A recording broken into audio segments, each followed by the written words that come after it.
First of all, Peak 15 is an institution, and I think it's very important to separate an institution from, a few individuals. India last year had the highest number of IPOs of any country in the world, over 300 IPOs, right? And as a firm, we were very fortunate. Last year, we had 6 IPOs. Interestingly, by the way, we had 5 IPOs in 5 weeks. Before 2030, we are very confident India will have at least one venture-funded company that's public that over 100 billion market cap. It used to be if a company launched and got to $1 million of ARR, annual recurring revenue, we would say that is top decile performance. Today, if you launched and you got to $1 million of ARR, you're not even at the median. Revenues from native AI coding applications is about 4 billion. The next is less than $1 billion. A lot of founders are not able to clearly articulate the problem. If you have 500 users, but your users really like the product and they're using it every day, and let's say your D30 retention is 45%, I am really interested. We are really interested. Compute continues to be the single biggest constraint, right? So the government has 34,000 GPUs. I think about 10, 12 or 15,000 of them are live. But the reality is India needs hundreds of thousands of GPUs. How did India go from 25% of GDP to 1% of GDP in a period of 300 years? Because we missed the industrial revolution. For AI to have large-scale impact in India, right, it has to do 2 things. One, it has to be extremely affordable, right? And second, it needs to be highly localized. Right? Basically, what you'll see with AI, there will be this geo moment. 2026 is the year of voice AI for India. India doesn't need AGI. We need 1 billion, 3 billion to 100 billion parameter models that work extremely well. Founders need to be very, very clear of what types of corporate governance do they need to have at different stages. Last year, the digital ad market in India was $10 billion. In the next few years, we are going to see Indian consumer internet company, 10,000 crores of revenue, 2,000 to 3,000 crores of PAT. And that company is worth 1 lakh crore. We are now seeing the 10-cent moment happen in India. Our guest today is Rajan Anandan, Managing Director, Peak 15 Partners and Surge. Rajan is the former Managing Director of Microsoft India, former Vice President at Google, where he actually built its presence in India over more than 8 years. He is also one of the first few believers in India's internet movement, and now one of the few forces that are shaping AI investment in India. In today's conversation, we speak to Rajan about Peak 15's AI investment playbook. Where is the money going? What kind of bets are they backing in India and the US? We speak about policy choices that matter and are important in nurturing AI and protecting it in India. And of course, it's Rajan Anandan. We have to talk to him about content and the attention economy.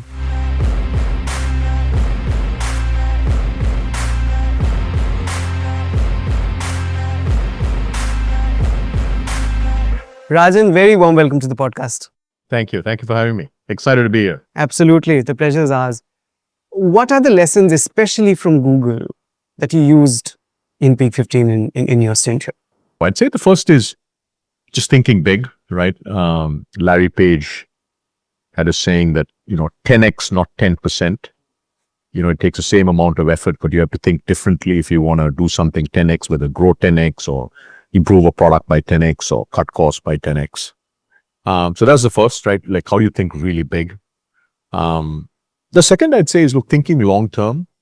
Waymo was launched in 2009 and 2025 was the first time where Waymo really arrived at scale in San Francisco. That was 16 years later, right? So, the reality is it takes 10, 15 years to build an enduring company. You can have lots of early traction, but the reality is if you really want to build something enduring that lasts, it takes 10, 15 years to work through it. So thinking long-term would be number 2. And I'd say the third one really is the importance of hiring great talent.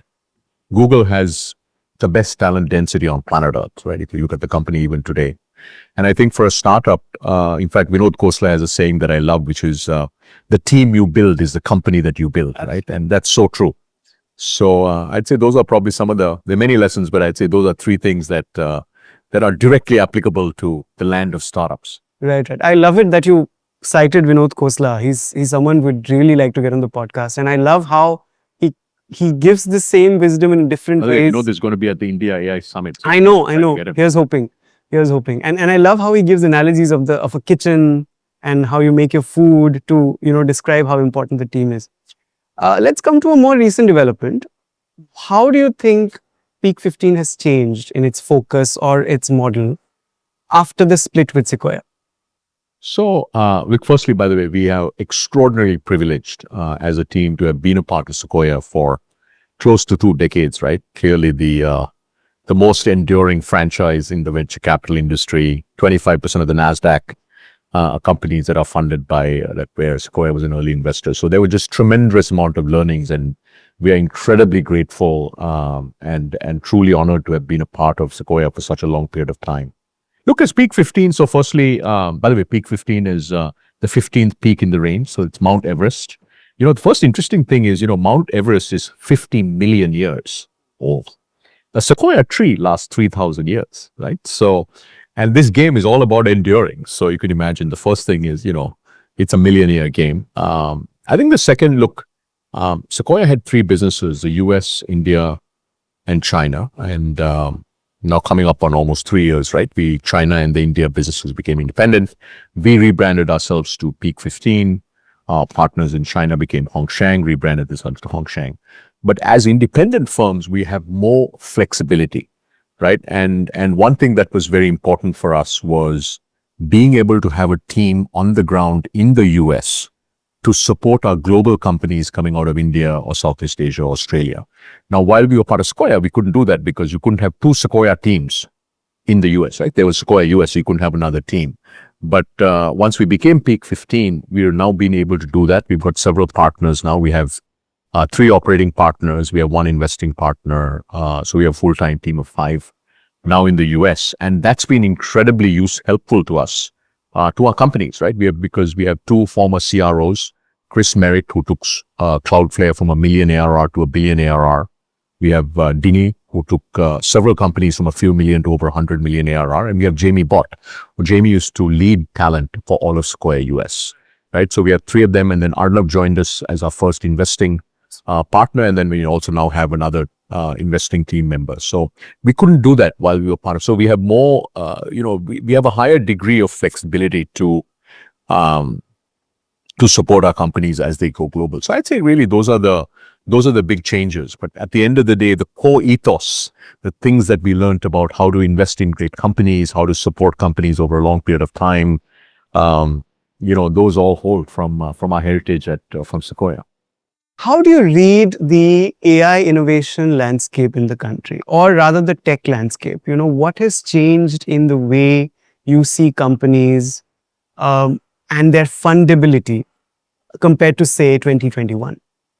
Look, so, I think India's, if you look at the innovation and startup landscape of India, right, and then we can get into tech and AI as well. If you look at what has happened over the last 5 years, it's really quite remarkable. And I'll use a couple of data points, right? So let's look at venture-funded companies that went public, over $1 billion of public market cap, okay? So venture-funded, IPO'd, over $1 billion of market cap. In 2019, India only had 2 companies of that, over $1 billion market cap, that were venture-funded. Make My Trip, which was listed on NASDAQ, and Info, which was listed in India. If you fast forward 6 years to the end of 2025, right, that number had gone to 30, went from 2 to 30. But not only were these companies over $1 billion, right, you have Eternal, which is between 25 and 30 billion market cap. And then you have 5 companies that go between, I'd say, 8 or 9 billion and 10 to 12 billion, right? InfoEdge, Make My Trip, Grow, Meesho, and Swiggy, right? And then you have another, basically 24 companies that are over $1 billion market cap, several of them getting close, well north of 5 billion, right? So just the size and scale of our companies, how big they're able to get. Even a few years ago, there was this huge question about profitability. Today, half our unicorns are actually profitable, which nobody talks about. So I think the ecosystem is changing dramatically, right? In terms of this ability to build scale companies, take them public, right? Meesho basically was founded less than 10 years ago. Grow was founded exactly 10 years ago, right? So this idea that you can start a company in India, you can scale it, you can take it public, and it's going to have a 10 billion market cap, and all of this can happen within a period of a decade, is now. And then I'd say the last thing is, look, about 40%, percent of seed-funded companies in 2025 were building for the world from day zero. So they're not targeting the $4 trillion Indian economy. They're targeting the $100 trillion global economy. And that includes AI companies. There's a lot to unpack in your answer, but let me take the public markets that you spoke about. Your portfolios have earned, if I'm not mistaken, upwards of 30,000 crore rupees from successful IPOs like Grow and Pine Labs. Has the performance in public markets changed your perception of what early bets to take? Yeah, so firstly, we are very fortunate. I think we are very fortunate to be in India because, as you rightly pointed out, India last year had the highest number of IPOs of any country in the world, over 300 IPOs, right? And as a firm, we were very fortunate. Last year, we had 6 IPOs. Interestingly, by the way, we had 5 IPOs in 5 weeks. Grow, Misho, Pine Labs, Wakefit, and Capillary, like literally in 5 weeks, right? That's something we may not be able to replicate for 5 weeks for a long time. So as we think about the next 10 years, because, if you're making an early stage investment, we are partnering with an early stage founding team today, right? We have a 10-year horizon at a minimum. So basically we're looking and saying, look, what can this company become in 2036? And when we look at that, look, every year that goes by, the reality is scale just keeps increasing, right? Before 2030, we are very confident India will have at least one venture-funded company that's public that over 100 billion market cap.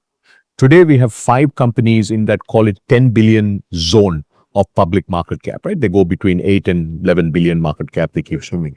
That number will actually go to 20 to 25. So we will have 15 more companies, some of those are already public, that will be well north of 10 billion market cap, right? So as a result, when we look at a company, what we're saying is, look, can this company not just be a $1 billion company, which is sort of a unicorn, but can it be a decacorn, right? Or can it be even much larger? And I think every year that goes by, the number of spaces in which we can see those kinds of outcomes keeps increasing. How do you locate the truth that the market is a great leveler in your investment theses versus the argument that so many AI companies are overvalued, that it's a bubble, they're not doing certain things right? As part of a company that takes early stage bets, how do you sort of straddle the two? Yeah, so look, now let's focus on AI because we've been talking about the broader startup ecosystem, right? So look, in AI, we are very active investors in AI, right? We look at the AI opportunity.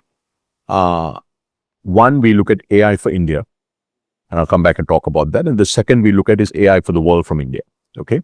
When we look at AI for India, we are seeing innovation across the stack. Obviously, the highest percentage of companies that are building AI for India are in the application layer, right? And these can be consumer AI, enterprise AI, vertical AI. The second is sort of AI tooling and infrastructure. Third is model companies, so companies like Sarvam, where we are very excited to be a part of Sarvam's journey. And also at the chip layer. So I don't know whether you saw, but yesterday we announced an investment in a company called Agrani that is going to make GPUs. So from GPUs to foundation models to tooling to applications, right? And these are all sort of, now Agrani is basically going to build a global GPU company, but I call them as AI for India. And then there's AI for the world, right? AI for the world, what we are mostly seeing is application companies, and again, vertical AI, enterprise AI, consumer AI. And we're also seeing a significant amount of innovation in the tooling and the infrastructure level, right? So, for instance, last year as a firm, we invested in companies like Posttalk and Superbase, which are 2 of the fastest growing, AI tooling, AI infrastructure companies in the world.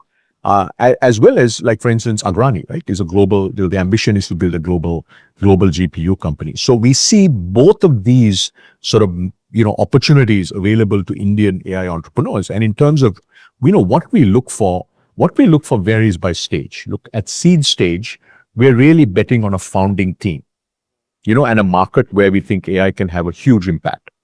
Okay. At venture, let's say it's a Series A investment.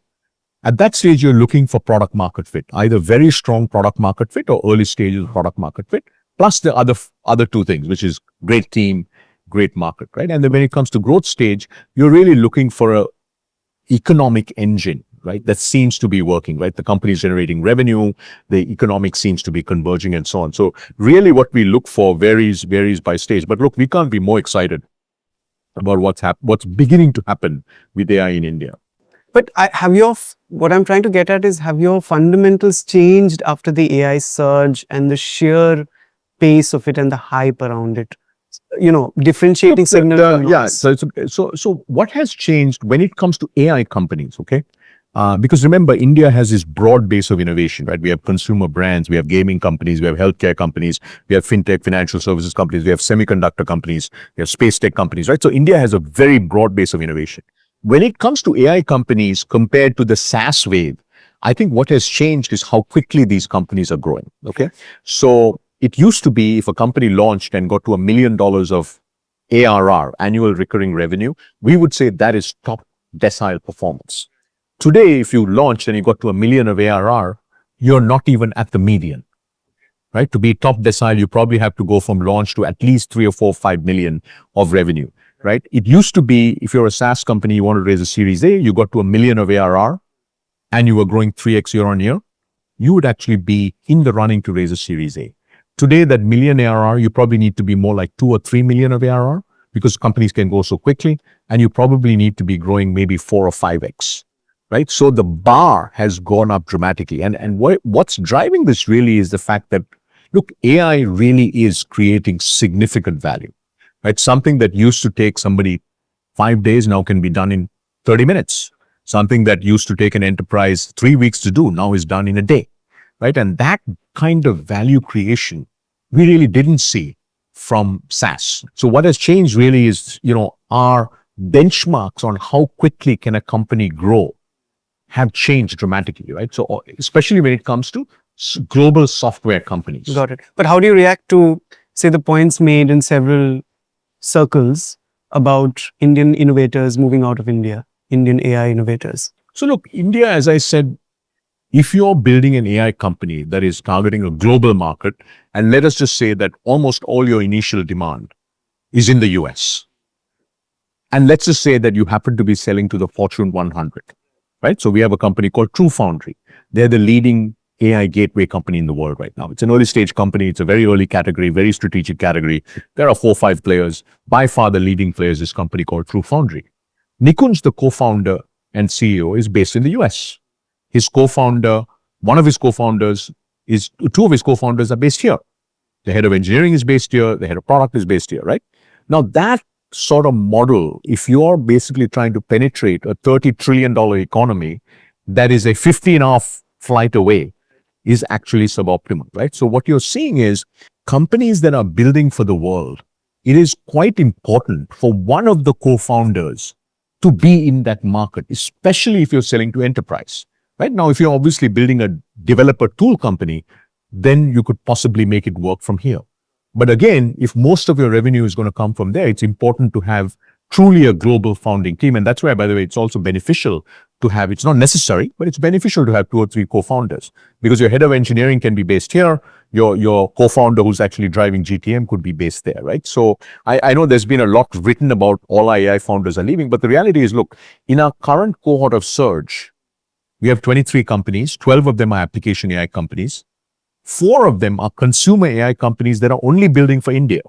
These founders are not leaving anywhere, right? And even among our enterprise and vertical AI companies, several of them, including On Finance, another company called Pre6, their early customers are all in India, right? So there are these, both of these sort of engines, if you will, and it's important to separate the two when we talk about which founders are leaving and which founders are not. You've segued beautifully into my next question, which is about your US focus. So your colleague Shailendra Singh recently described it as a sniper rifle and not a machine gun. And you are seen to be investing in companies, and correct me if I'm wrong, which are into infrastructure layers or building blocks rather than applications. Are you taking this foundational bet basis the lessons that you've either had yourself or seen the industry getting? So I would say, look, we are investing in developer tools, AI infrastructure, but we also do have some superbly interesting application AI companies, right, which I can talk about. But what is really happening, right, essentially AI will recreate the opportunity to build out all this infrastructure, from databases like Superbase to developer tools to coding tools and so on and so forth, right? And as a result, you're seeing this massive growth, right? Like the largest application AI category is actually coding. That's really a developer tool, right?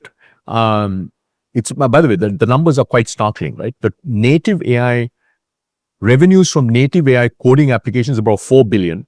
The next is less than 1 billion, right? So it's actually a pretty dramatic drop off. So we are actually investing in both. I would say if you look at 2025 and we look at the global AI investments that we've made, meaning companies that are building global, whether they be from India or Asia or from the US, a larger percentage of them are absolutely right. What my partner Sharendra mentioned, which is developer tooling, developer infrastructure, AI infrastructure type companies. Now that being said, we have some superbly interesting application AI companies, right? We have a company called Arintra. So they're AI for medical coding, right? So US hospitals spend tens of billions of dollars in something that they call medical coding, right? They take a procedure, they convert it into codes that can be submitted to insurance. Tens of billions of dollars are spent by the hospital systems.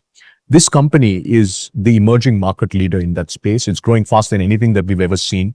They're closing one large hospital system, US hospital system, every week.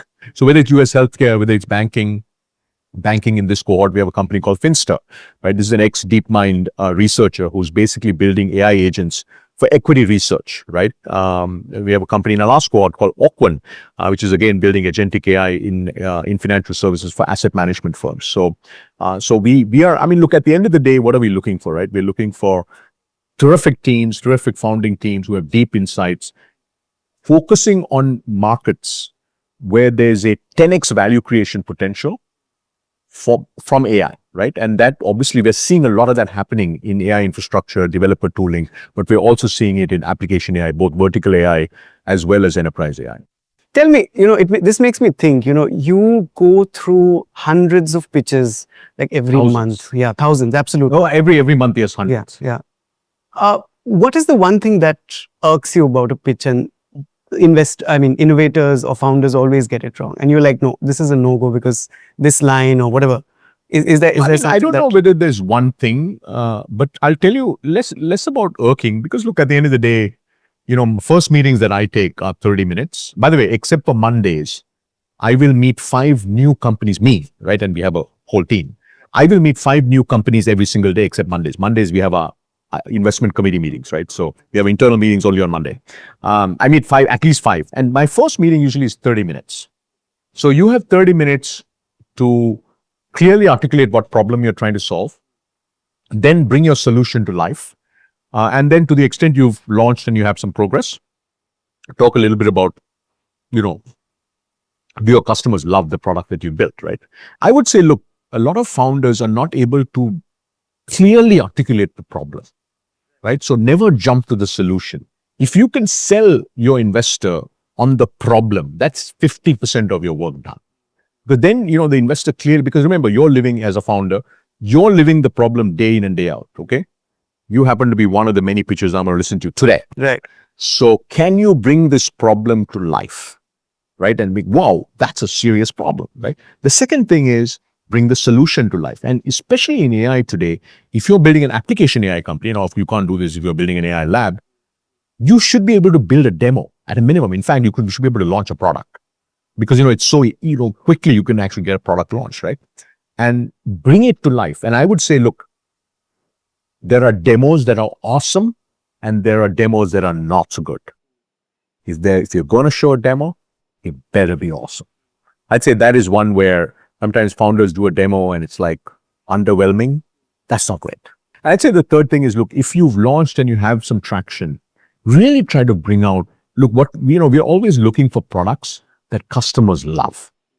Like for instance, let's say you're building a consumer AI company today, right?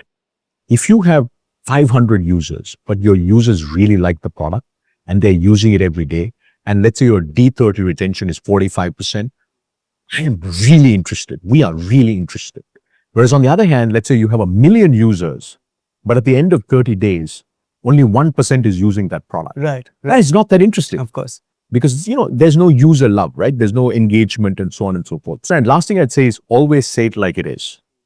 right? Sometimes, founders will make it sound as though like they're doing a lot of stuff in the back end manually, and then they'll make it sound as though it's all automated. Don't say that, because, once we get into diligence, we'll figure that out, and then you lose credibility. Right, of course. Many of our viewers would be prospective founders who are seeking a meeting with you. Tell me 3 problems that you would love to back.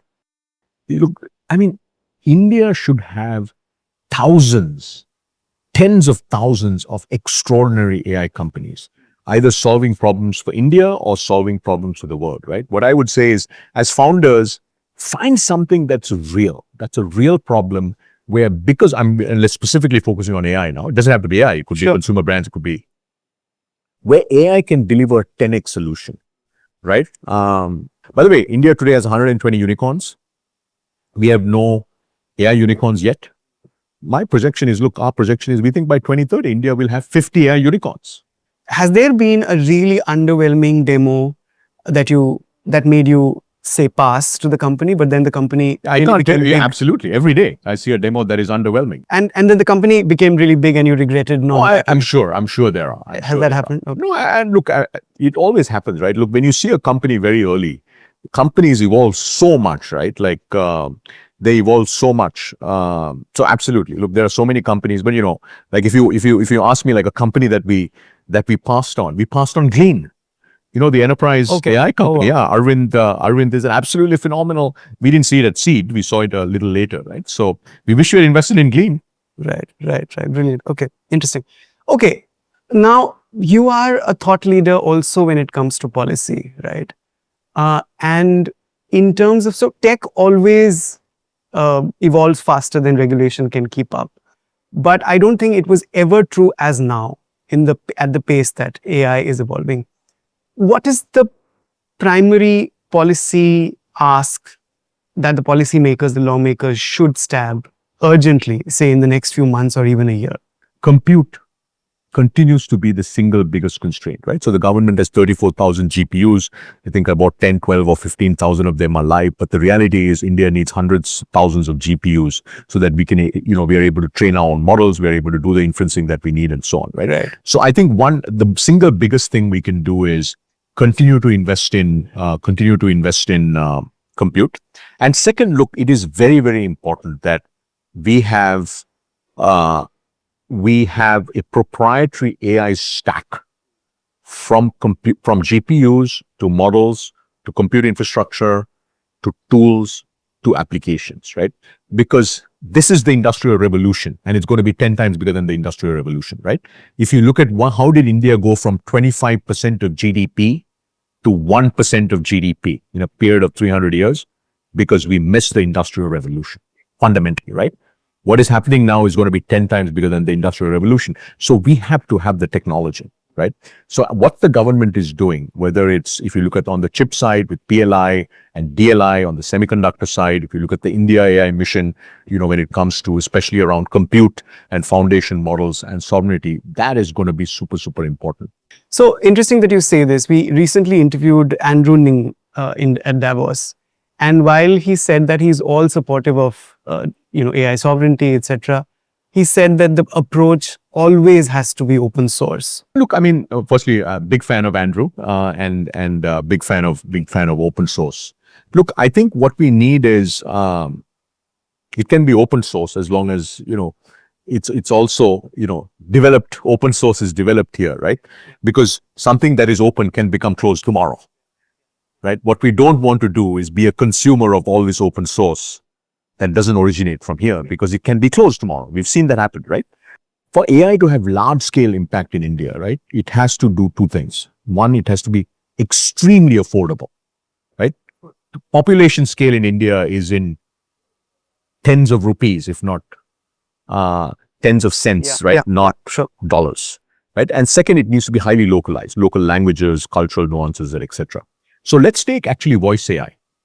2026 is the year of voice AI for India. If you look at human cost of voice, right, this can be support calls. I'm talking about India, okay? India, and which means by definition, Indic languages. This could be support calls, collection calls, outbound telecalling, many, many use cases, right? The cost of human voice today, right, call centers, is between 5 rupees to 20 rupees. 5 rupees for very simple calls, and 20 rupees, if you have more advanced sort of collection calls and so on. The cost of voice AI today, the market price, not cost, is about 3 rupees. So we are already we're 60% of the lowest human cost that you can get. But at 3 rupees a minute, right, we won't have the billion calls a day all move to AI. What is going to happen in India is this 3 rupees will actually go to 2 rupees. In fact, if you're an enterprise and if you're paying more than 2 rupees, 2.5 rupees a minute, right, you're being gouged, right? Because there are Indian companies now, including Sarvam, right? That can offer much, much better, very high quality pricing at that. So the first thing is pricing, and our view is this will keep trending down, right? If you really want to go population scale on AI, you have voice AI that is 1/10 the cost of the lowest human cost that you can out there. And then boom, you see this massive explosion. Now, if you want to get that affordable, that's what I call extreme affordability, right? That's not going to come from a company that has to spend hundreds of millions of dollars, billions of dollars training models, right? Correct. That's going to come from small models. Second is local languages and cultural context. Voice AI in India will be won by Indian companies because they will have the best voice in Indic languages. They will price extremely affordably, right? And third, they will do the work to integrate into all these systems that. But that's if they get past the data set hurdle, right? No, the data set already exists, right? Look, basically AI for Bharat is the best data set there is. And Indian companies are now investing significant amounts to actually capture all this data, right? So right. I would say, because of these reasons, right? Extreme affordability and basically local languages with local context. And by the way, when I joined Google in 2011, India had no unicorns. We had no unicorns. We had very little venture capital. And there were 10 million internet users India had 10 million smartphone users. Actually, they were more like feature phone users, right? Today, we have 900 million connected users. They spend 7 hours a day. We have 120 unicorns and we have tens of billions of dollars flowing into the ecosystem every year. So today is a very, very different place from where we were when the internet happened in India. So I'm just trying to keep up. So in a nutshell, if we want to go to hyper affordability, the biggest hurdle that we have to cross is the training bit. Is that in a nutshell? Basically, we have to have small models that are extremely use case specific, that are very low cost, that are tailored for India, right? So look, actually, it's a great way to summarize, which is, look, India doesn't need AGI. I mean, we have 1.4 billion people, right? We need to uplift 1.4 billion Indians. We need to make our businesses a lot more productive. We need to make our government a lot more accessible. Right? That's really what we need to do. To do all of that, we don't need trillion parameter models. We need 1 billion, 3 billion to 100 billion parameter models that work extremely well, right? For specific use cases. Could be voice AI. Let's take co-pilots, okay? So one of our companies, I won't name the company, just closed a very large deal for 300,000 employees of one of the largest companies in India. Their per seat pricing is $2. Microsoft Copilot in India is $30 with deep discounts. Maybe you get it to 20. That's what you're talking about. That's what I'm talking about, right? So it's $1, not $30. It's 50 paisa, not 5 rupees. And that if you look at what did Jio do, right? Yeah. Basically, what you'll see with AI, there will be this Jio moment. I can't tell you whether it's going to be this year or next year, but sometime in the next 24 months, we'll have this Jio moment and boom, it will happen. We started this segment of the conversation with policy, guardrails, etc. Coming to Peak 15's own guardrails, and you've had trying years with companies that you'd backed, which ran into, corporate governance quagmires from BharatPe to Byju's. In the last 1 or 2 years, what would you say are the 3 really specific, strongest guardrails that you've sort of set up so that those mistakes don't happen? World-class companies get built with world-class corporate governance, right? And that is abundantly clear. And India has lots of examples like Infosys. We have great examples in our portfolio of that, right? So look, at the end of the day, what do you need to do? One, I think founders need to be very, very clear of what types of corporate governance do they need to have at different stages, okay? When you're a seed stage company, what should you have? When you're a venture stage company, what should you have? When you're a growth stage company, what should you have, right? In fact, we, as an industry ecosystem, by the way, IVCA was the only industry association in the world that has a corporate governance playbook that was published about 2.5 years ago, right? And we were very actively involved in that. So that's the first thing, right? Is work. So making sure that, we have a large portfolio of companies, right? We have hundreds of companies at different stages. So that's number one. I think number two, making sure that what are the absolute must-haves, okay? Once you get to about a Series B or Series C, you have to have a world-class CFO in place. You have to make sure that there's no, all the things that should not be done are not done. So we've dramatically, increased all of that. And I'd say the third thing is, look, we were very clear about this when a bunch of these, instances happened a few years ago. We have zero tolerance. Yep. We will take action, right? And I think that's really helped over the last several years. So, and by the way, this, we believe that this is all a part of our, part of the ecosystem growing up, right? India went from 1 unicorn in 2011, 5 unicorns in 2015, and then 2021, 21, and 22, we're 90. Right? So massive funding, massive hyper growth, and some of these things obviously came out, but we do believe that the ecosystem is in a much better place as a result of the actions, not just us, but as an entire ecosystem, founders and investors have taken together. Right. Two final questions. Talking about Peak 15, we've seen some senior level exits in the recent past. How would you keep your investment philosophy intact when this happens? And is that something that you think needs to be stemmed, and how? Peak 15 is an institution, and I think it's very important to separate an institution from, a few individuals, right? So I think that's number one. And number two, look, over these 20 years, right, there are a strong set of values, from the time you join Peak 15, a set of values on how we invest, how do we work with our founders, what's acceptable, what's not acceptable, that are deeply ingrained in us. And the last thing I'd say is, look, we believe that today we have a team that is very, very capable, that is absolutely world-class, that is here to win. We come to work every single day looking for the next great company that is going to define India, define the world. And we are very excited about the culture that we have, the team members that we have, the investors that we have. Do you think the exit ecosystem, do you think then that needs to be tweaked for investors? Do you think there are problems? What would you define? Firstly, India has the most vibrant IPO market in the world. Okay, so we talked about that at the beginning of this discussion. Yeah. Look, that is, if you ask me, what is the single biggest change over the last 5 years in the Indian startup ecosystem? It is the exit environment, right? The fact that we have a large number of companies as an ecosystem that are going public. Just within our firm, by the way, we've had close to 30 IPOs since the pandemic. We had 6 last year, right? So the exit environment from an IPO standpoint is absolutely fantastic. Okay. What we want to make sure is we continue that, right. that environment continues. I think what India hasn't had so far is strategic M&A. What hasn't yet materialized is at scale domestic acquisitions. But I do think over the next several years, that will change, right? When you have companies that have 10, 20, 30, 40, 50 billion of market cap, all of a sudden, if they find an interesting company, an interesting team with good technology or good set of products, for them to pay 100, if you have a 10 billion market cap, 100 million acquisition is 1%. But if you have a $500 million market cap company, 100 million acquisition is 20% of your market cap, right? So I do think over the next, IPO market is very vibrant. I think global M&A market, you'll see more and more of that happen. But I think domestic M&A over the next, call it 2, 3, 4, 5 years, as we have companies that get to scale, you'll see more of that happen. Right. And finally, Rajan, and I'll squeeze this one in, although I said 2 final questions. The first time I saw you was at the YouTube Creator Summit. So I can't let you go without asking you about, content and the attention economy. First, does it still excite you, even as an onlooker or an observer? And how do you think it's changing? What are the 2, 3 things that most excite you about that space, even if from a distance? Look, the fastest growing category on the Indian consumer internet is micro dramas. Yes. Right? Oh, 1 God. minute episode, 60 episodes in a series. The whole series is 60 minutes.